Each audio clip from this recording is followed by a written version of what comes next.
Hey, we are live. Greetings, ladies and gentlemen. Jeremy Adrian here. Welcome back to the Twitch channel. Been a while since I streamed on Twitch.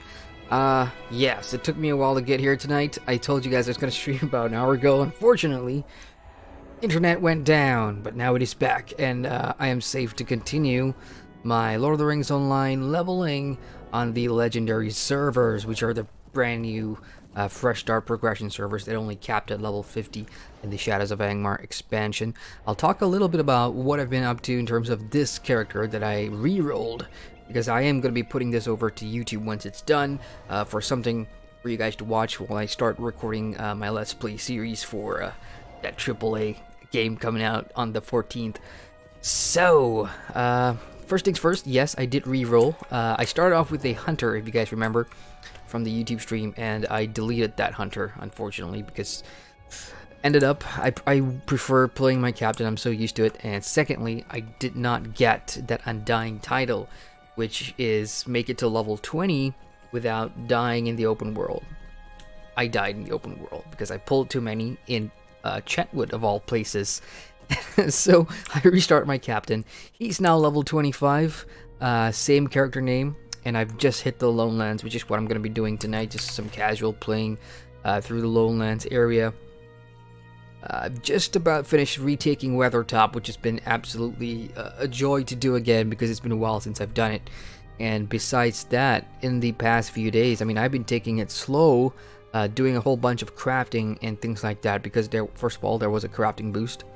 So, let me just go back to the Bree map real quick. I've done the Great Barrows, all 3 instances, and my goodness, that was fun. That was so fun doing a level because the difficulty, it's there, especially if you're just coming into a fresh group with questing gear. You don't have the best gear, so doing it all on level was really, really fun. I did enjoy that quite a bit. All right. With that out of the way, and yeah, I'm working on sort of a first impressions vid leading up to the review, which will come out whenever I hit level 50 in the Angmar region. Then I want to do some of the raids and stuff.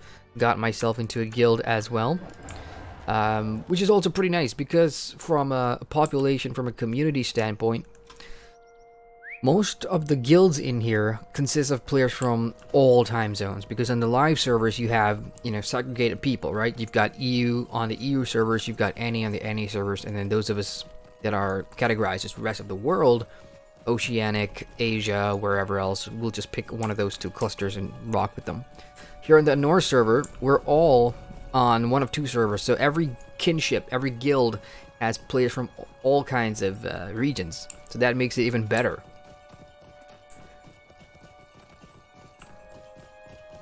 The other thing I wanted to do was take maybe 3 or 4 days, don't quest, and just go farm deeds for virtues and things like that, because I'm quite conscious now. I had to main heal one of those GBs on level, and I gotta tell you, man, that was not funny. Because number 1, power is an issue. On the live servers, power, which is, for those that do not play LOTRO, your mana bar, right? The blue bar right below your health thing. And healing skills and all that your major skills consume power, and when you're a lobby, they just dry up real quick. So being a main healing captain, who for the most part I somewhat contribute to DPS at the same time as popping off all these heals, right? So my power goes down faster than I would say minstrels would. So that was an issue, so I thought, okay, maybe I'm gonna have to keep on farming more virtues to make myself stronger. Okay, as for the server itself, I hope those of you that are playing on the Anor or the Ethel servers, you guys are having fun. I'm having a blast. You know the Great Barrows area where we had this one escort quest, which is to escort Layla or Lalia or something like that. That one initially I thought was going to be a pain because only one player can start that quest chain, and then it's like a 5 or 6 minute escort quest all the way out of the Great Barrows. Thing is, because there's so many of us, and because LOTRO's community, now that all of us are on the same server, yeah, it's really fun, because we ended up making a raid group just to get that Layla escort quest done. So that wasn't too bad. That was not bad. That was pretty fun. Okay, 2 more food barrels that I need to poison, and I can safely get out of here.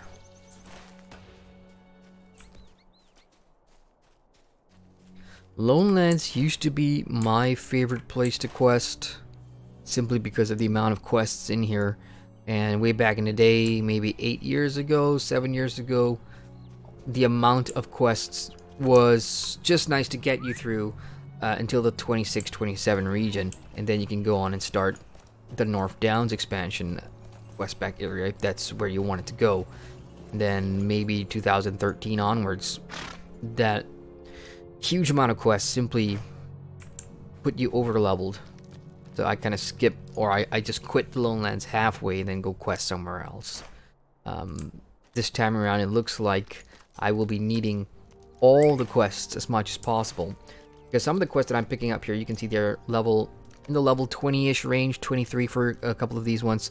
But the epic story, which is what I'm trying to progress here, is level 27, and that's from just finishing Retaking Weathertop, right? So I now need to go and grind 2 more levels from somewhere, so that's where all these extra quests will be absolutely handy.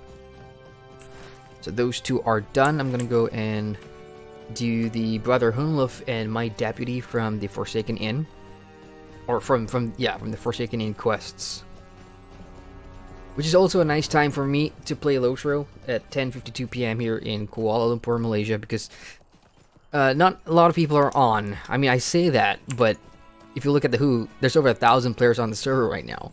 But I would say majority of the player base has sort of moved forward into a later quest back. I think everybody's at the 20 to 30 region right now.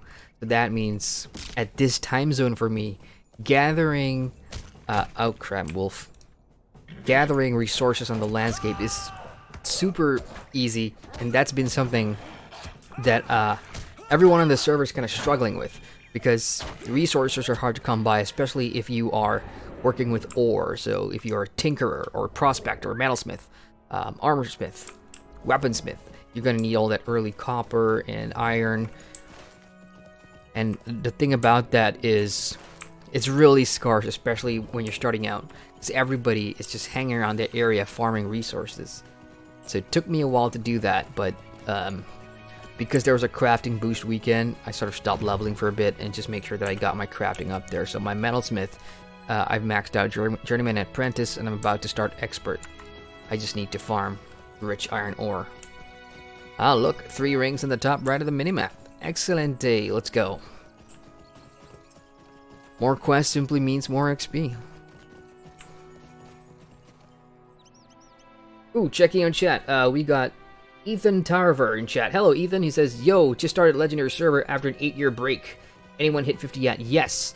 There's quite a few level 50s on their server right now. I don't have the exact numbers, but because there's lots of people that will be. There you go. So under the who function, you can just type in level 50 and you'll see that there's at least 50, maybe 100 or more people on Prime Tender or really level 50.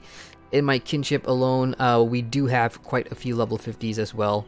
Let me just click by level. So we've got 2 level 50s so far and a couple more in the 40s region. So I'm going to say that, you know, all of us that are maybe lifetimers have a lot of LOTRO points to spend, in addition to having the 3 bonus items, which is your back shield here, which is a 25% experience booster, plus the pocket items, another 25, so that's 50% bonus XP. And then for those that ordered the Ultimate Edition for Mordor, also got an earring that has the last 25% XP. So that's a total of 75% bonus XP, in addition to the other XP boosts that you can buy from the store. But those that have that advantage will definitely be hitting level 50 pretty quick. And the other thing to note is doing instances absolutely helps. So even though I'm level 25 now and I'm overshot for you know, the Great Barrows, if I were to run some instances now, because they do have quests within them, Those are a faster farm, good way to farm XP moving forward. And also the other tip is to use your perks here to spend destiny points, because these things hasn't gone away. So every time you level up, you will get destiny points, and then you can just spend that for enhanced XP, which just give you double the XP. Keep that in mind if you guys are kind of rushing for XP or whatever. Can't you leave me to my misery? Okay, what do we got? So goblins have come into the Lone Lands as usual, and they've taken up residence here in close by to the Eglain camp. So what we're going to do is clear them out. I've already done a bunch of killing for goblins, but now the leader remains. So I'm going to go and kick some leaders' butt. And of course, this is Brother Hunluf. What is this world coming to? And yes, here comes all the quests I need to take me to level 27 and go to Radagast up north and Ostgirth. So this one is burn Eglain corpses, so we don't feed them to the spiders. Lost in their webs. All Eglain treasures are also in the thick webbing because spiders have moved in, so we're gonna go grab them as well. What else we got? I'll not be ignored. Collect statue of a maiden. Sure thing. And another reason I'm doing all of this stuff is because I may be a metalsmith. I don't have alts on the server, and I don't plan to because it's time consuming, and I've got 101 things to do. So I can't craft my jewelry, I can't craft anything light armored like cloaks and things like that. So I'm either going to have to rely on kinmates or buy them on the auction house, which, to be fair, on a fresh start progression server like this, very cheap. Everybody is super helpful and helping each other craft, and I've seen people sell things for, okay, here's a level 25 earring for 25 silver. Really cheap stuff. Everybody's helping everybody out, so I really like that. So if you only have one crafting profession, I would say don't worry about, trying to Might I have a word with you? Be a master at all crafts. You can make some money definitely on the AH. But the economy right now is just starting over because it's a new server. So it is sort of balanced in that way. Checking on chat, we got Ethan says, I used to rate with the top kid in my server during the DN days on Brandywine. Nice. It was so much fun and challenging. I miss those days. It's good to be back now as a casual. Oh, I totally feel you, man. My rating days were on the Riddermark, and then I had to leave, and when I came back as a casual player, still great. Of course, until Riddermark shut down and the servers got consolidated, I ended up on Landroll, which was where I was going to go to anyway. But yeah, cool. Good to see some Brandywine stuff there. I guess when you were doing all this DN stuff way back in the day, Brandywine was the most populated server on LOTRO. And everybody, I'd say pre-2016, everybody was like, yeah, Brandywine has the most players. Then after 2016, things just started to, I don't know, fizzle out, and everybody started going to Arkenstone. So in the end, Arkenstone became the new Brandywine. And because I don't play in the servers, I can't really say what went wrong. But good times. For those that are playing on the Ithil server, I do hear that server transfers between the two are going to be opening, or have already opened, I'm not sure.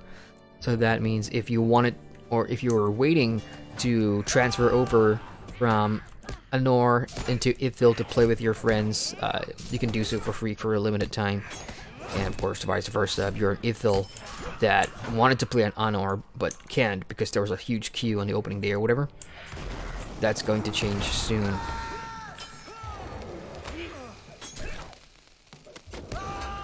Oh, and if you're wondering why the background and everything's changed, well, I am streaming on a laptop at the moment because I'm upgrading, doing some sort of upgrades for my rig. Oh my goodness, what's going on? I'm studying fire. Oh no, these goblins are a little stronger. I just realized that. On the way in, the goblins had like 400 health, and these ones have about 2,000. So I'm about in the elite area for goblins now. And this is where on this server, it really gives you a gear check. Are you good enough to be questing solo out here? I have pretty much everything upgraded into the level 20s. My level's 25. My gear's about average 22, 23. The only thing I haven't upgraded is my captain pet. Which, I was debating this because when I started playing my captain, leveling The last time I was here in the Lowlands, my captain, 2011. So things were way different back then. But the one thing I did remember was I always played with my pet, because at these early levels, banners don't do a whole lot, especially when you're soloing, whereas the pet definitely has some benefits. The only problem with pets is, you know, when you take it to a place here like the Goblin Ruins, and if you take a shortcut up to some ramp and your pet goes the other way, it's gonna pull everything in the area to you. And, you know, captains, we don't have like a drop dead skill like minstrels do to get out of trouble, so we either have to run away or just die and revive. So with the gear that I have versus these sort of, I would call them semi-elite goblins, I'd say pulling one at a time is okay for me, but I definitely, no way in hell I can pull more than that at one time. Alright, check in chat some more, see chat moving. Ethan says burglar for life. Sweet.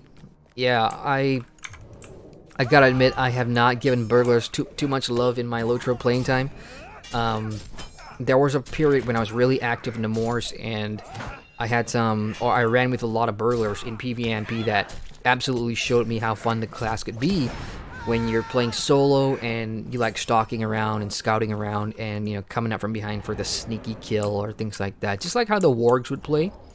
And I thought that was really cool, especially when, you know, it's downtime in the moors and there's not a lot of people out for you to group with. So that was kind of why I rolled a burglar initially, was just to roam the moors solo. But then they also have other uses, right? When Rise of Isengard came out in the Drygok raid, burglars were superstars, man. Everybody wanted one. Everybody wanted to be the guy that, alright, I'm starting this fellowship maneuver for Drygok. We're going to be taking this dragon down. That was what they were known for. There's one more thing I needed to do. Oh, well, since this guy just spawned, let's go kill him while I figure out where I'm going to get soft lynx hide and lynx meat. Alright, check in chat some more. Ethan says, enjoying the stream from Australia. Howdy. Yeah, awesome. What is it, 1 AM there now? Depending on which part of Australia you're in. But that's cool. Yeah, need more Aussies on LOTRO. We've got Galathoril in chat. Hello, Galathoril. Galathoril says, hope you're upgrading your stuff because you want to and not because it fell apart. Last one is usually my upgrading. I'm upgrading for reasons. I had to get more storage, so I have like a cloud storage thing that I need to set up because I'm running out of space for capturing video. And I'm not sure if you guys noticed, but one of the things I said I would experiment with in the months going forward was doing a Let's Play series on my YouTube channel. So Fallout 76 is about to hit, so I'm going to be doing one for that leading up to a review. So I'm going to be taking lots of footage in high bitrate, which simply means I'm going to need a lot of space. So I'm kind of just moving things around there, getting ready for that entire thing in a couple of days. So laptop stream, hope it's not too bad so far. Like, hope the quality isn't bad at all. But if anything's wrong, like if you guys can't hear me or if something's too loud, let me know. Ethan says, it was a lot of pressure when one Adel miss meant a wipe and a CJ missed, but I like that pressure. For burglars, yeah, that's why it's quite a fun class to play, especially when you get it right. Okay, for gear upgrades, let's see. Morale over fate and critical. Well, not crits are nice for cappies at the end game, but for leveling, I'd go with raw morale or might. None of these are actual upgrades. So in this scenario, I'll just take the most expensive thing, which is the two-hander. And, oh geez, more quests, great. Stay and hear This is the level me 25 one now, and this is the half-orcs. So it's going to take me to the north side Why now. are you bothering me? So I'll for the not white be hand, ignored. yeah, this is where the white hand starts appearing in LOTRO already. Obviously, we, at this point in time, especially for players who Stay and hear are me not out. familiar with the lore or don't read the books, then you may not know what or who the white hand are. Okay, I still need my goblin leader. Let me just get rid of one thing from the quest tracker. This is where LOTRO really overclogs you with a ton of quests on your tracker So now I gotta look for Nurshuk, who is all the way down there. Alright guys, stream's back. Unfortunately, this has been happening for about an hour or so now.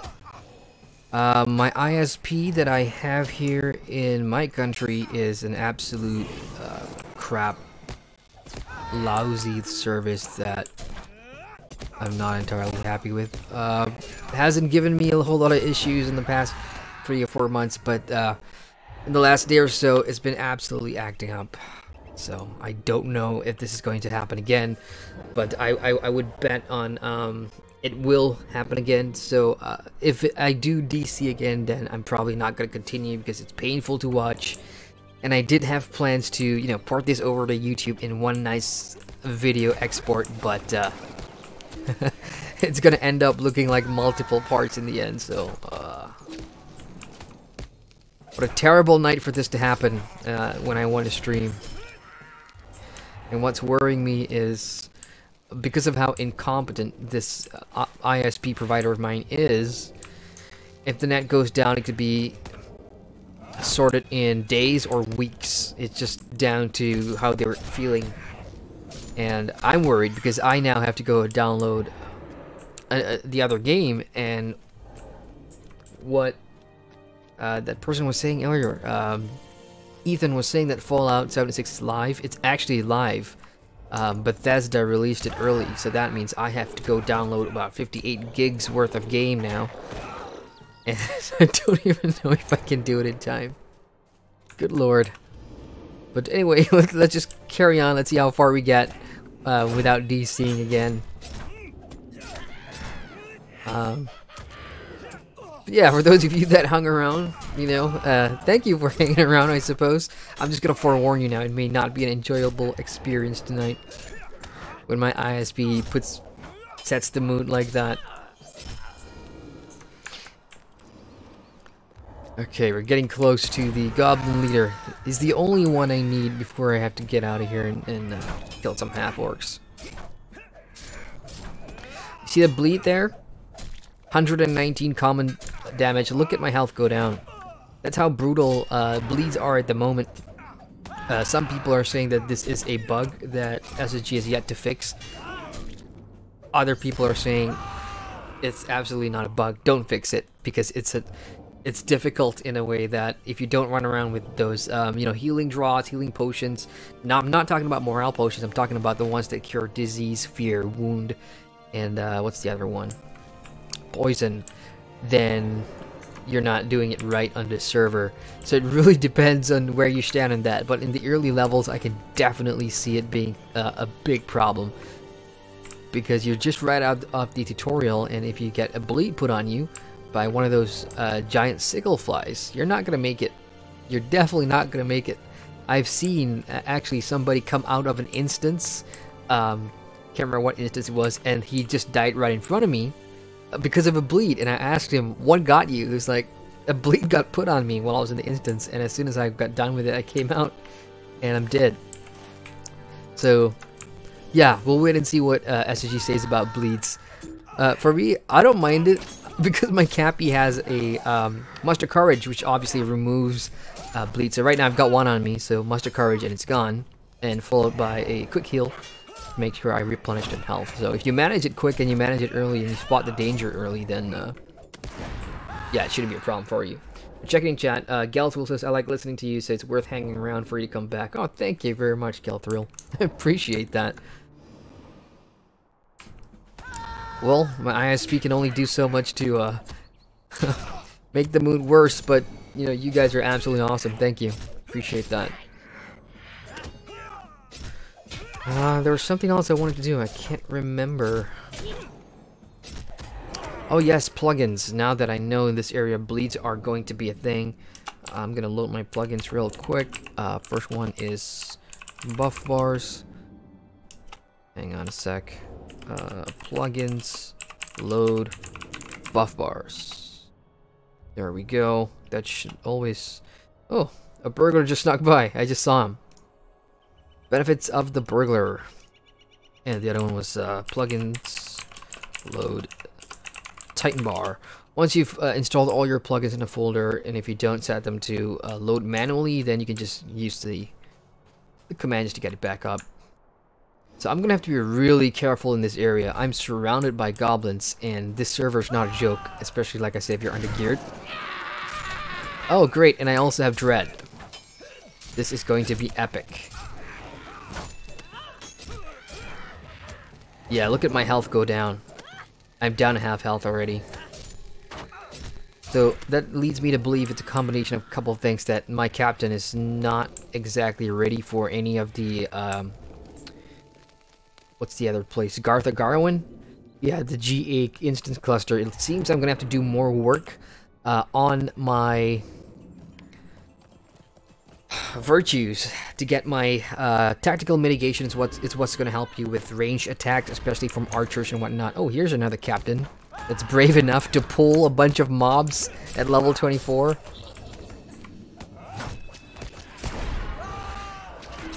Could also be that the captain's running in yellow, which is pretty clever, I'd say, in an area like this. The thing is, for me to run in clever, I need to buy another trait slot. So I've only got two. One's for DPS, red, and the other is for healing in blue. I don't have a yellow one set up yet, but I may want to do that. Considering most of the time I'm playing on this server is going to be solo. I do have plans to make it to level 50, but I'm going to take my time in, yeah, solo.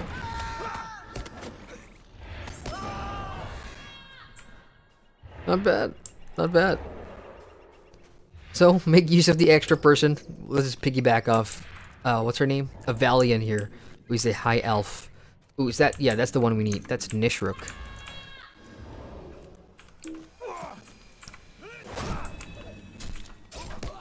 Yeah, between the two of us, we shouldn't have a problem. So on the live servers, you know, this won't happen because nobody's playing the Lone Lands, and it's very rare that you bump into another person. But on the legendary servers here, this is one of the joys for me so far, is that when you go out and do all this stuff again, you're always bound to meet players that are still leveling in the area, and it's a nice feeling because I can't remember last time, you know, playing through some of these early quests where, especially when the difficulty rises a little bit, and you need to get out of a sticky situation, just so happen to chance upon other players in the area. And that's a magical feeling that I haven't had with LOTRO in a very long time, which I'll talk about in a video I'm currently making. It's not the final review, but it'll come soon. Galthril says, so you don't need to be in a party anymore? It's been a long time since I played. There are fellowship quests in here, definitely, where you'll still need a party, especially those instances, Gartha Garwin and Osgurth and a couple of the other quests later on, especially for the Lone Lands and moving forward too. So yeah, group quests are still a thing. And in fact, one of the epic books, Retaking Weathertop, for those of you that remember, you have two options. You can either do that solo, or you can do it as a 6-man.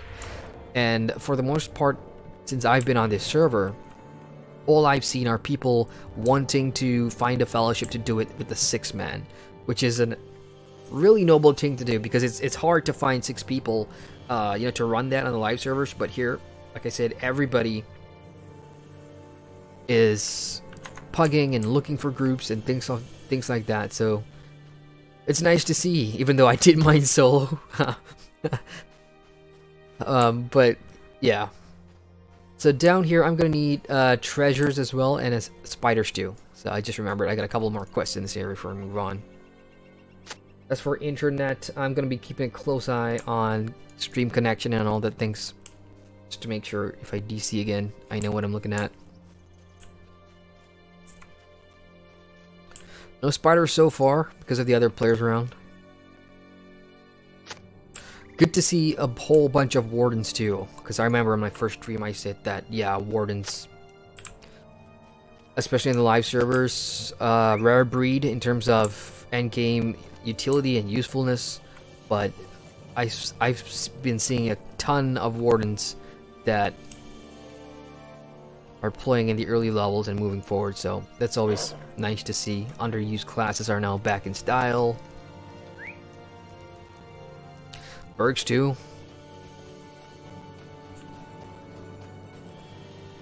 I'm gonna make a quick round. There you go. I see a ton of rings in the map, so all these corpses will come in handy. Galthro says, yeah, it's nice to see that people actually want to make use of the multiplayer thing. You know, in a way, I agree, and it's not that the live servers people don't want to, it's just that the avenue wasn't provided for them to do so, because when you look at LOTRO now, and I'm talking about the live servers, you have 120 levels, 15, 14 quest specs, 6 expansions, 5 expansions. The player base is so scattered in terms of where they are into content that it's difficult for new players to come in and expect to be helped or to find groups to do things with in the early levels. Even when you join a big kinship today in Modern LOTRO, everybody's at the top tier, everybody's at the end game. So no one's going to re-roll a lobby all just to say, okay, I'll come and help you do it. And even if your kinship are nice enough to offer to come to the lower levels and help you, that ruins the fun for the new player who's at the low level, because when you have a higher level helping you, you know, people can kill things in 1 or 2 shots, and then it just takes that sort of challenge and accomplishment away from doing the content on level, which is one of the reasons why a fresh start progression server like this is popular, because everybody is now on the same tier. So with that in mind, the emphasis to group up and do things the way it was originally meant, without having buffs, boosts, or having a higher level come down and help a lower level, that's what the allure is, I suppose. And even for myself, dying once in a while, being challenged, having to run away, pop pots, and, you know, get all panicky in terms of the LOTRO content is nice, especially for landscape. It's different if we're talking about Mordor. Yeah, I suffered in the Mordor expansion. It wasn't difficult, it was just made in a way that kind of frustrated you. You know, mobs were... you could kill them, they just had really high health pools, for one, and that entire Shadow and Light mechanic was just a grind. That's about it.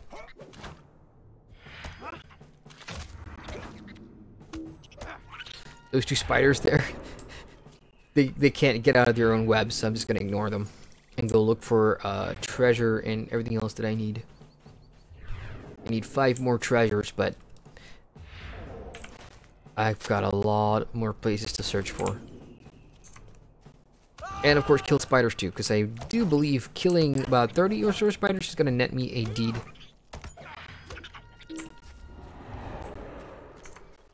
But it's wargs that I want for Race of Men. If you're new to LOTRO, you know, killing a whole bunch of monsters can be beneficial, especially in the early levels. Not just for the XP, but for racial deeds. And I'll get into that in a second. So for example, Race of Men, which is what I am.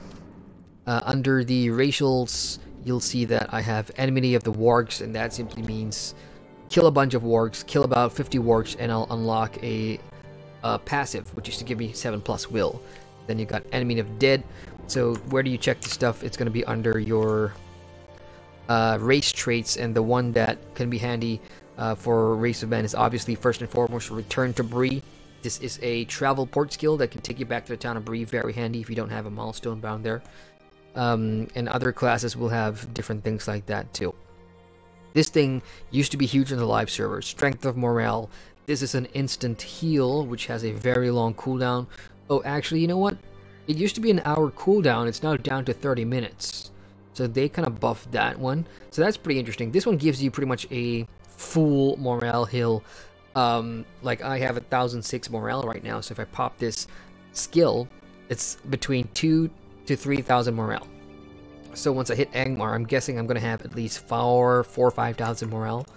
So that's a pretty decent oh shit healing skill, should you need it. On the live servers, nobody uses it anymore because our health, our morale pools are in the upper 100,000s. So no point in doing that one. Or no point wasting a slot in that. I think I've run out of treasures here. I need to go further down the other side where I came from. But let's check in chat a little bit. Galthro says, yeah, it happens a lot of MMOs with years of content, unless there is all-around scaling, of course. I always like a challenge as well. I remember Radiance armor in a tree man instance. It was pretty cool. Ooh, Radiance. Yeah, I mean, when I came into LOTRO right at the tail end of the Mines of Moria expansion, Radiance was just about to be phased out, but I remember hearing the stories that, you know, a lot of kinships were basing you as a player on your Radiance, so it got pretty toxic after a while, in terms of groups running the Moria content. So in a way, for the time, I suppose, it was a good idea to get everybody new gear and things like that, and just to make sure the player base is in check in terms of, okay, this is your gearing treadmill, make sure you spend the time to get the Radiance if you want to run the content. I guess not a whole lot of people like that idea. Well, MMOs evolve. These days it's just down to the fun factor.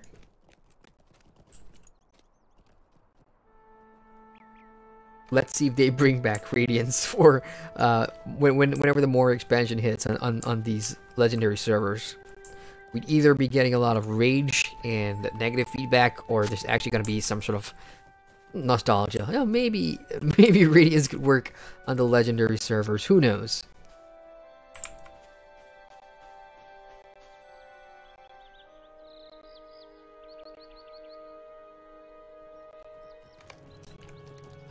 Okay, one more corpse and one more treasure. Yeah.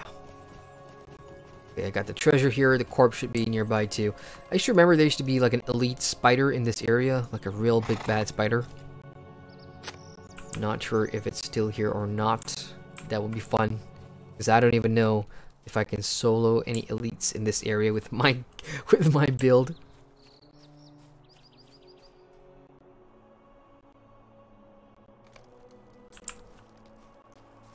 Galtrol says, no, a lot of people hated the idea and eventually it got taken out. Yeah, that's how I remember it, in terms of the two major complaints. One, it was sort of segregating groups of players.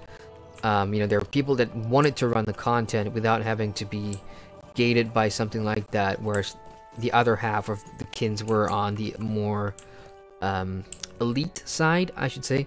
So they were totally fine with it, but that sort of caused a lot of toxic in the community, and I can understand that. Totally understand that. I'm now gonna have to get out of here and go back and turn this to Hunluf Munz. Not even sure if I'm pronouncing that right, but hey. I'm not gonna fight these guys. I'm just gonna run. Ouch. Ow. Oof. Half health just for running through mobs. Okay, turning that in, I could be 26. I don't know. I should be 26. Hopefully, closer level 26. Now I've got that, you know, issue of deciding, alright, do I want to move on to Trestle Bridge in the North Downs now? Or keep on questing here until I get to Osgurth at 27 and continue my epic book. This is a good problem to have, because what LOTRO does well in that regard is offer different areas to quest by opening up that map. Especially if you're VIP. If you're not on the live servers as a free-to-play player, you have to spend money and, you know, open up quest packs and things like that. But you do have different paths to pick whenever you level and quest, so that's always nice. Bags is also a mess. It's getting full. I may need to do a quick admin stop for that. Okay, as for non-racial deed farming, let's just see what the rewards are and if there's anything that I absolutely want. Valor as a trait or virtue is nice because it gives me the raw morale in addition to a bit of might, always handy. Questing, definitely. Compassion is what I use it for the mids, both tactical and physical mitigations. It's innocence and zeal that I really wanted, but for that, if I remember correctly, I have to go back to the Dwarven starter area, Eret Luin, and grind some stuff there just to unlock that. Okay, let's try this in. I'm sorry. Did you need something? Okay, no problem. I'm happy to take care of goblins for you. Anything nice? How's this halberd? Not exactly a DPS upgrade, is it? Plus, the level 15 halberd that I got from the Captain quest does give me the stats too, so it's like a downgrade, all this questing stuff. As per usual, I will just take the most expensive item to be sold to the vendor later on. Wow, that wasn't worth a whole lot of XP, was it? I need 3,861. That quest was worth 1,000, so about 4 quest turn-ins and I should be good to go. Check in chat real quick before I go. Gelthul says, I got that as well, just when you finally got to do something because you got better and better gear, it felt very rewarding. But, you know, everything has ups and downs. Yeah, agreed. Totally agreed.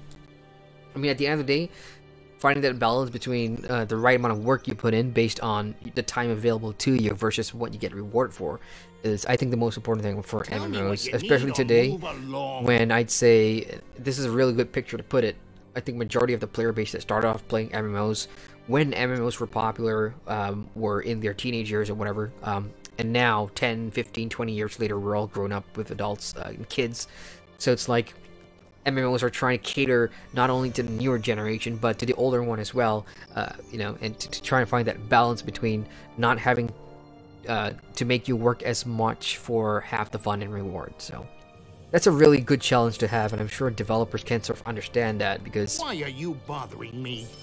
I'd like to think a majority of them are players as well. Why Spiders. Are you bothering me? Okay, so I seem to have missed a quest here. Because this one involves spiders, so let's just see. Weavers beneath the ruins. Yeah, I completely missed that. How did I miss that? Well, the answer was I didn't have enough quests on my quest log. That's why I didn't track. And the other reason is that there were so many players in the area, I didn't come across any of those Crimson Moor spiders that I need eyeballs for. It's exactly what I need eyeballs. So this is what I meant by doing a lot of back and forth. If you so happen to miss a quest, then it's back and forth gala. But just fine. I mean, like I said, I'm not in any rush. Even though I know I'm gonna review this, I'm not in any rush to put the review out. I've got 4 months. And this one I really want to enjoy again, because when you rush a brand new progression server, it totally defeats the purpose. Okay, here we go. Let's go look for these spiders, and hopefully I come across one. What are they called? Crimson Moor Web. This place is absolutely barren. I don't know if that's because... Okay, no, hang on. That's one.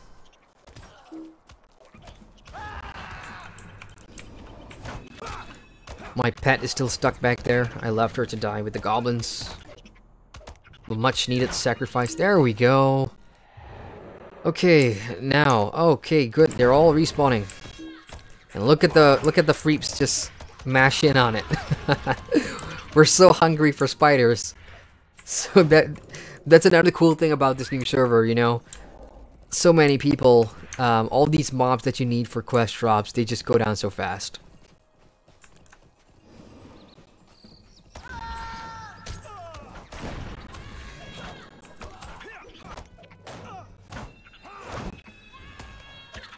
And these spiders go down easier than goblins. It's like SSG kind of buff goblins.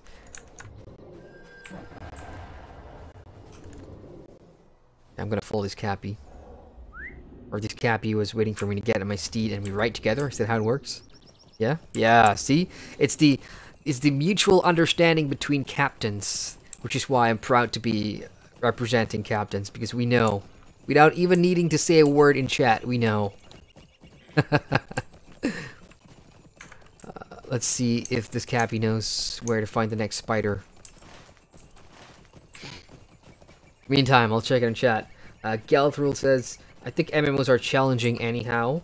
So many different types of players like to play differently and are interested in different things. I'm glad I'm not a dev in this case. Me too, actually, even though I love the challenge, because you know, when you jump around and you see a whole bunch of games and you understand how developers do things, especially the reason, okay, why is this thing here, what's it for, who's it for, knowing the demographic for certain games. So a game like Black Desert Online will have a certain demographic of people that like to do things systematically, and there's a real reason for it. Same thing with Star Wars The Old Republic. You know, Star Wars is a bit special because number one, first and foremost, when you look at BioWare, when you do a deep dive, they're not catering to MMORPG players, they're catering to Star Wars fans. That's a very important distinction for SWTOR that I, you know, well, I don't want to call myself a critic or whatever, but you have to think about it from their mindset. It's Star Wars fans first, MMORPG players second, or third, because in second place, it's more about the fashionistas. Let's cater to the fashionistas with all these cosmetic items and things like that. So it's a very different demographic there. So there's a whole bunch of MMOs that if you paid a company to do market data research, some of the results in terms of demographics and player behavior is going to be so interesting to read. And that's one thing that I would love to get into in the future, you know, data or that kind of stuff. Because it will also answer a lot of things about me as a player. Who am I? What do I like to do? Based on the content and how I play. Ah, damn it. I'm missing something else too. What am I missing? Okay. So I got Inky... No, I got Crimson More Eyes, but I need Inky Moore's Web. Ah, crap. Gotta go back for that now. Ah. More spiders.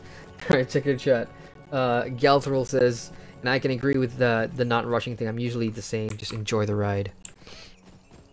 Yeah, I mean, recently, especially for me, like, I'm saying that more of, more... Oh, hang on. Just a sec. Yeah, I'm supposed to be in the right area. I say that more because... Now, as sort of like a YouTuber, the entire channel is built around moving around. So that means in recent times, I've had to rush. Most of my content involves getting to the end game in a good enough period of time. Not just for me to see the content, but to keep the viewers interested as well. So for example, I'm sure some of you guys here follow me on YouTube, right? If I took 6 months to review an MMO, would you guys... think that's acceptable?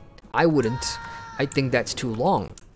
So because of things like that, I have to pace myself. So that's why when I jump into a new MMO, even though I don't like to do it, I have to sort of rush as much as possible while still making sure that my analysis and interpretation of these game systems are of quality. So that's why 4 weeks to a month or 2 months is the maximum I can go. But here with this server specifically, because it's LOTRO sort of like a homecoming, right? It's my first MMO. I definitely want to take my time. And I do know these systems and these classes and the content inside out, so I'm pretty sure I'll be able to convey what I need to convey effectively at that. It's just the experience that is going to be different here, because having a populated server like this, you know, how many do we have on? 1,100 people on a, what is it? It's Thursday night for me here, but it's a Thursday morning for a lot of other people. It's a rarity for LOTRO.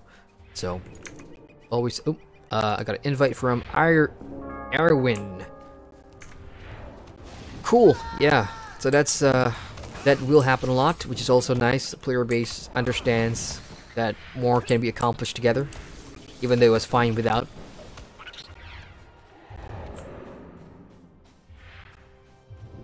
Lead the way, Erwin, and I'm trying to read the kid name here. Schwarz Numenorer. Sounds like an EU kin. Germany? Maybe. No, don't walk through the web. Nothing happens when you walk through the web. So we're gonna get a couple of spawns here. And I only need one last eyeball, and we're done. Hey, check in the chat some more. Galtor says, yeah, but when you need to review, it's obviously different than you would play for yourself.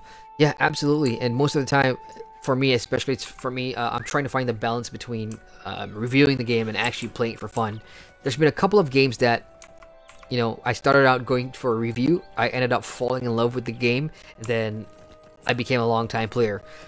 Examples of this would be Elder Scrolls Online. At first, I was like I was dreading having to review it because I knew, because of all the previous criticisms that the game had, I was probably not going to enjoy it, you know, because I was a big fan of the Elder Scrolls single player, so I didn't think that an MMO could give me that satisfaction. Just a sec here, let me just say thanks. But yeah, after the review, I was like, okay, did not expect ESO to be, you know, this fun. And I became a long-time player. And then the following review was Guild Wars 2, which again, I tried in 2014, and I thought, not for me. Combat is, you know, weird. It doesn't have proper questing. And I was like, yeah, I'm probably going to go back to LOTRO. And I did.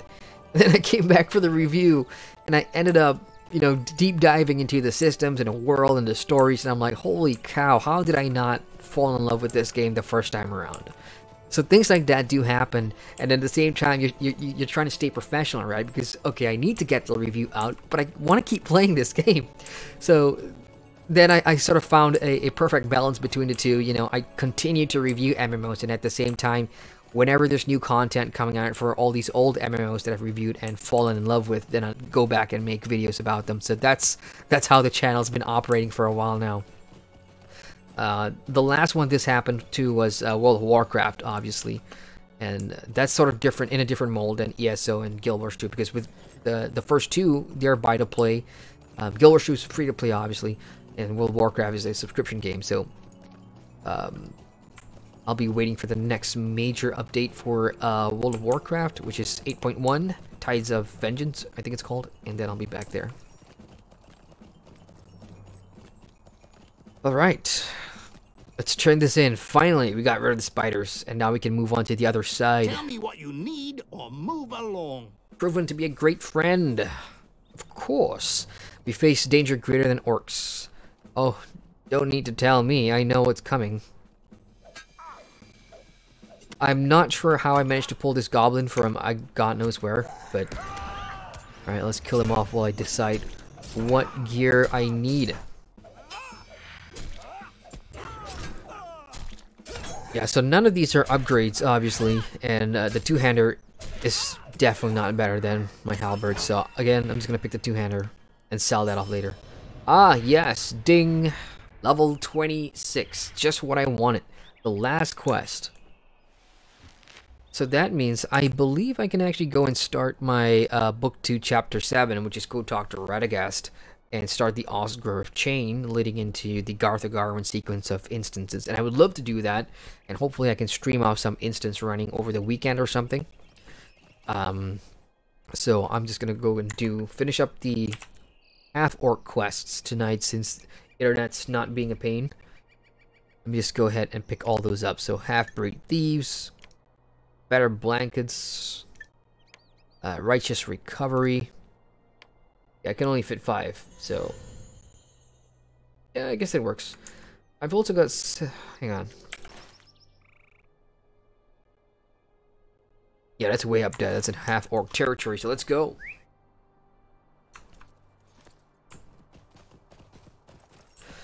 Pretty happy with the server so far. I mean, a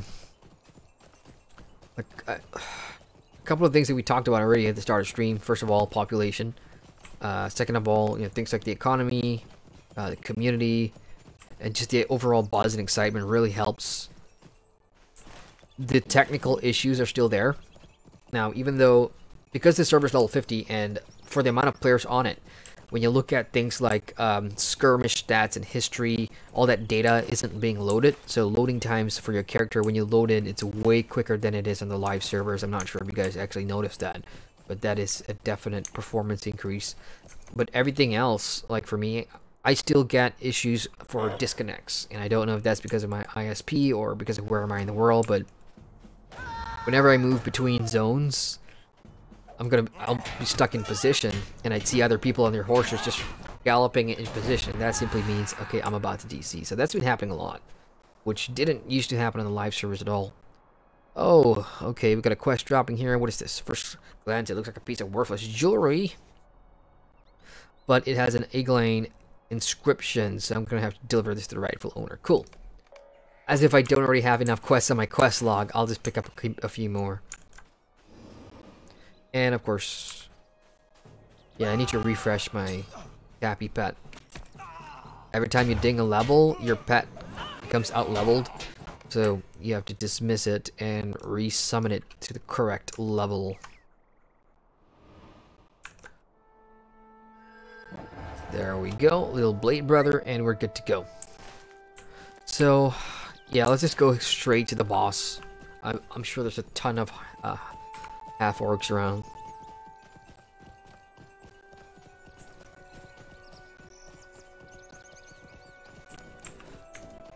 Like that one.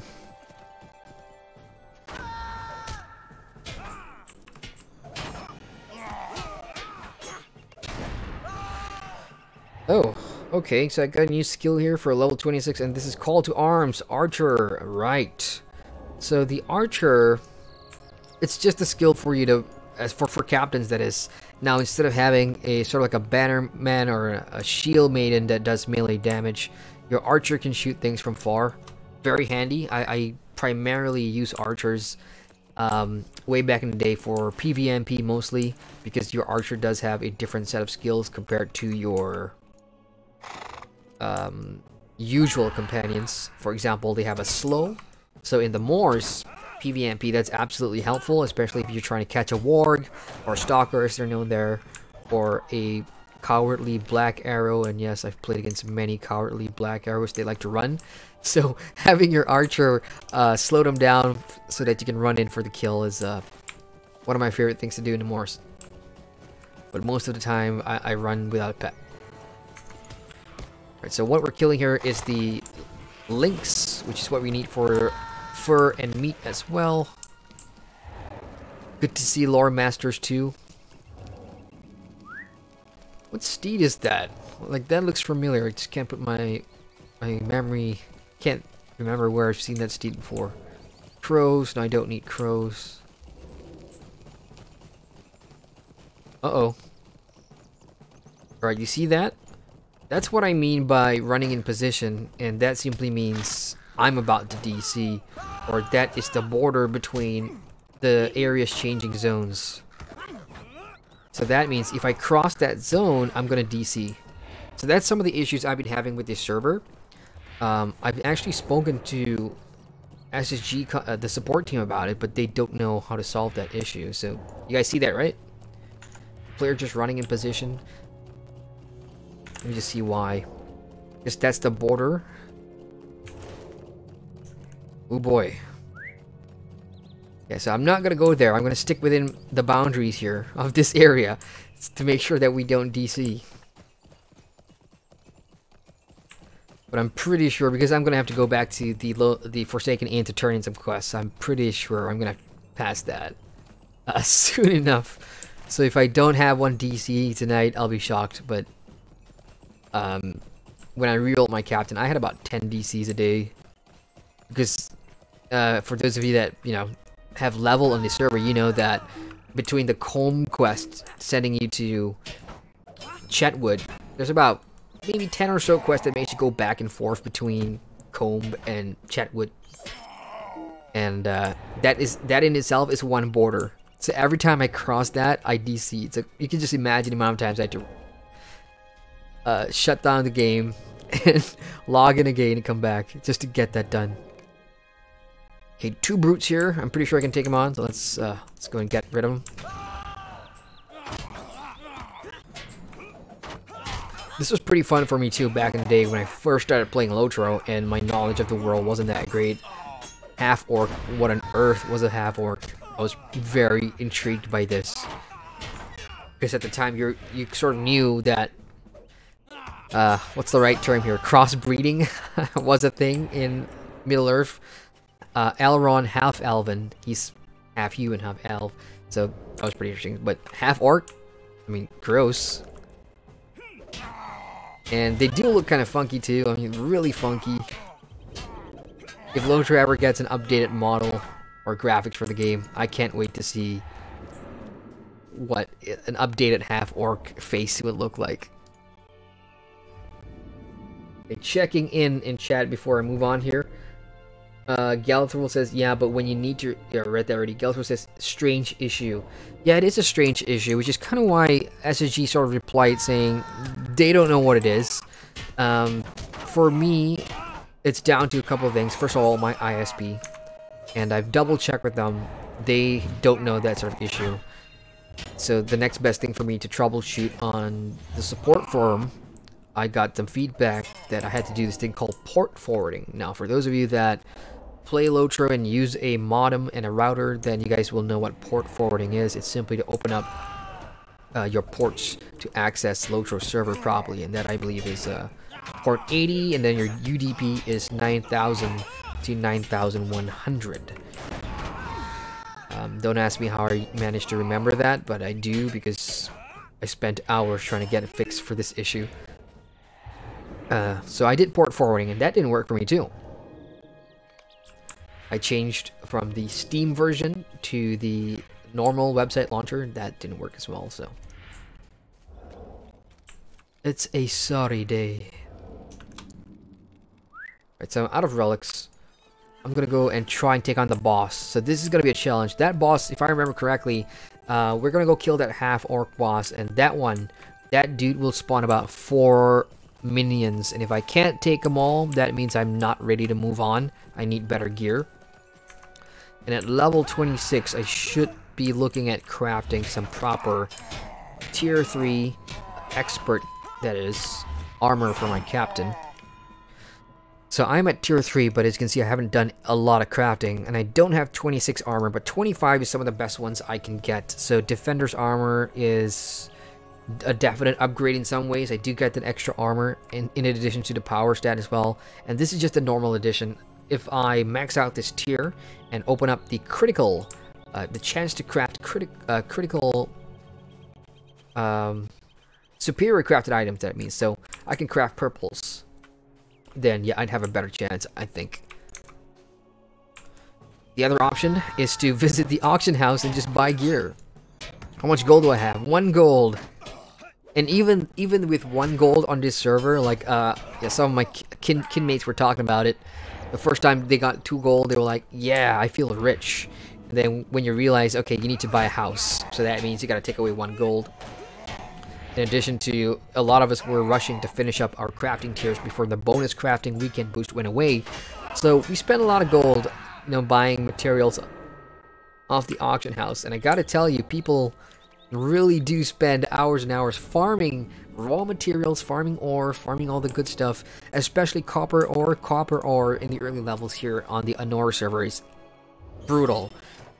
Everybody's cutthroat about it, you know? People will definitely resource snipe you. I mean, I say that in sort of an innocent way because we're all rushing to get it, obviously, and even somebody who's not a metalsmith, but they are a what's that one profession that can pick up stuff?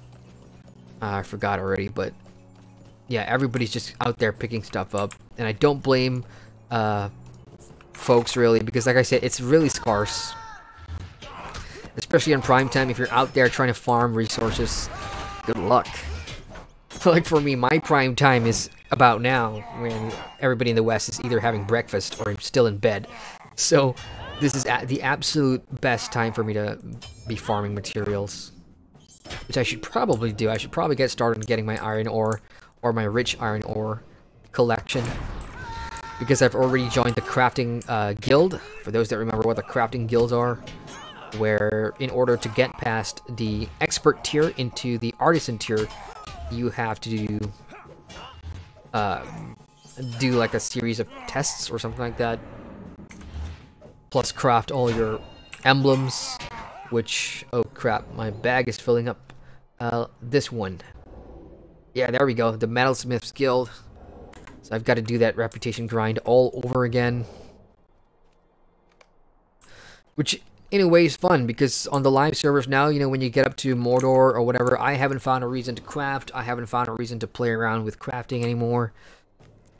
So all these early levels has really brought back a lot of that old school vibe, you know, of having to rely on crafting for a bit, making use of what you've got in terms of resources, and then just being a scrounge, you know, asking chat, anybody got free mats to give away or things like that. It's really, really fun. I just hope it lasts though, because I with servers like this, especially when you are being charged 15 bucks a month, when the content starts to die down, and as soon as people start to move on to different games where the content is fresh, then the activity numbers will definitely die down. Then it's down to SSG themselves to try and figure out how do we keep players here. If this server was a one-time purchase, I don't know if that would have been possible, but like a buy-to-play server, you buy it once and then you have access to the server permanently. If that was a thing, because no other game I know has sort of a model like that for a server, right? Most of the time you hear things like that for a game. It's a buy-to-play game, but never a buy-to-play server.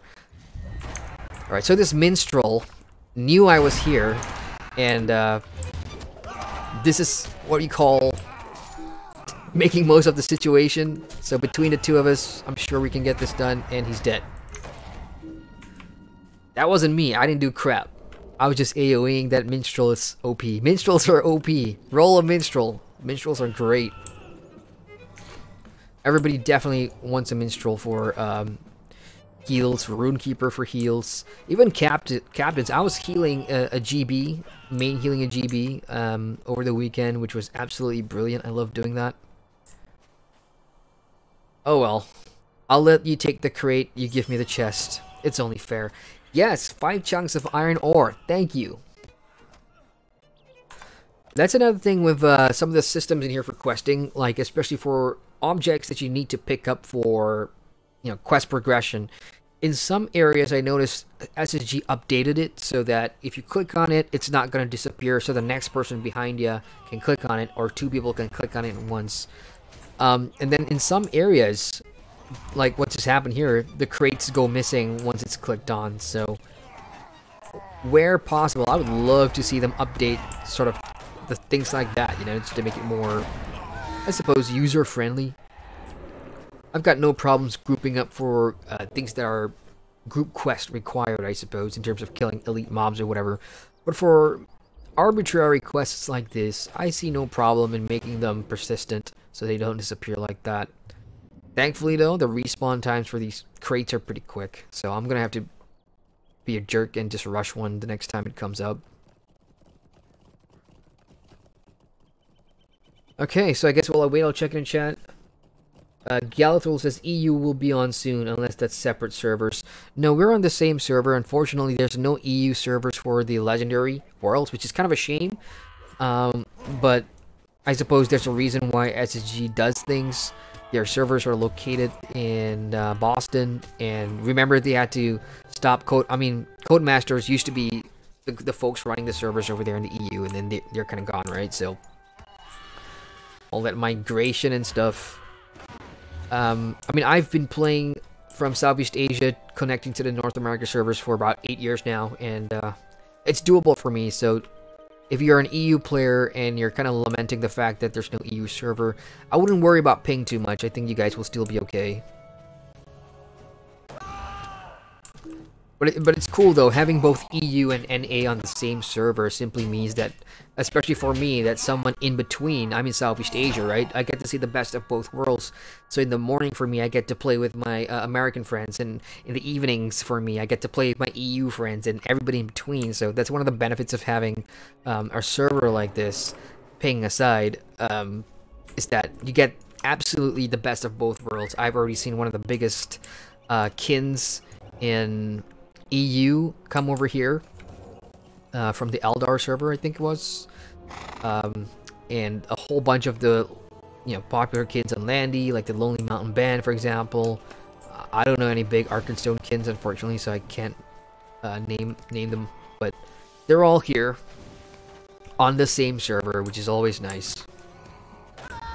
As for drama and all that sort of bullshit that tends to comes with an MMORPG, one of the popular things is, or a lot of people blame toxic community on a free-to-play game, and I'm not gonna lie, for the majority of my time playing LOTRO, as if you know, when it went free to play, you do see that. You do see a lot of that, like you know, people blaming the toxic parts of the community because the game is free to play, so it's easy access to anybody. For the most part, you know, LOTRO's community has always been nice, has always been nice. On a VIP server like this, I can honestly tell you guys that that level of toxic is just not there. At least I haven't seen it yet. So that's always a good thing. I mean, things can change drastically, I'm sure, but so far so good. Okay, one more relic, and then we can go turn this in, and then we can go hunt some lynx. Because who doesn't like hunting cute little cats, right? For meat. Oop, I missed it. Alright, let's check in chat while I pick this one up. We got Tom in chat. He says, oh my god, Adrian, what's up, Tom? We got D-Spawn says, same as Rift, 120 MS. Oh no. Tom says, I enjoy that EU aspect in Warhammer as well. Seems like there's 2 rushes. Galthrol says, yeah, ping usually was okay, even though the server was in the US, just had some issues with optimization. And Tom says, LOTRO has had a rad community, lots of people who want to help. And yeah, that's LOTRO in a nutshell, you know. And that's for my first MMORPG, being sort of introduced to a community like this really spoiled me, really pampered me as an MMO player, because it showed you how MMOs can be fun when you're in the right group, or when you're surrounded by people who are, you know, positive and always encouraging and always fun, and who are so passionate about the subject matter. And in this case, it's Tolkien, it's Middle-earth, it's Lord of the Rings. So when you combine all that together, it was like the perfect game. Of course, when you grow older and you play other games, and when you start reviewing games, you tend to see things in a different light. But it's still nice. I love coming back to LOTRO for those reasons. Alright, time to hunt some lynx. Some poor lynx. This is gonna be fun. And I make sure I don't cross that border. I'm just gonna use this as the guideline. I'm not gonna cross that, just in case I DC. Ooh, rich iron ore? Yes, rich iron ore. I'm gonna be hunting for crafting resources as well. And hopefully nobody comes and snipe this one away from me. What's wrong with that buck? It just ran right in front of me to be killed. You guys see that? That poor deer. I have no idea why it did that. Anyway, rich iron, come to Papa. I love the design of the rich iron because it reminds me of this Christmas candy. I forgot what it's called, but licorice. For some reason, I don't know, just the color and the design of that rich iron ore always makes me happy when I see one.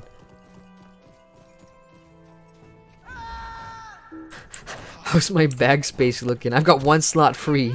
I'm gonna have to be careful about that. Let's check in chat some more.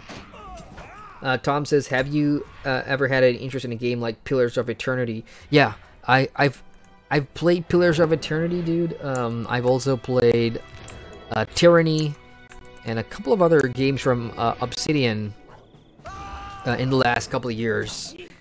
Yeah, I do love that isometric RPG game style. One of my favorites.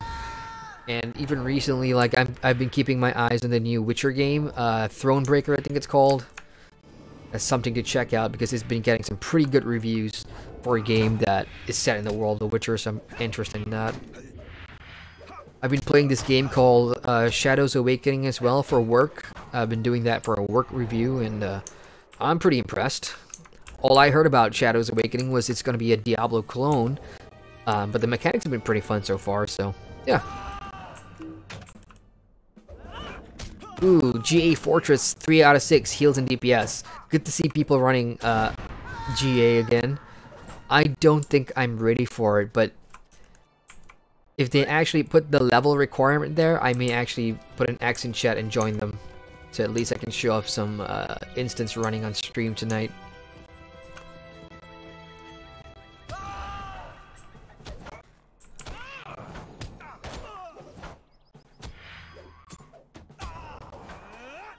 And done.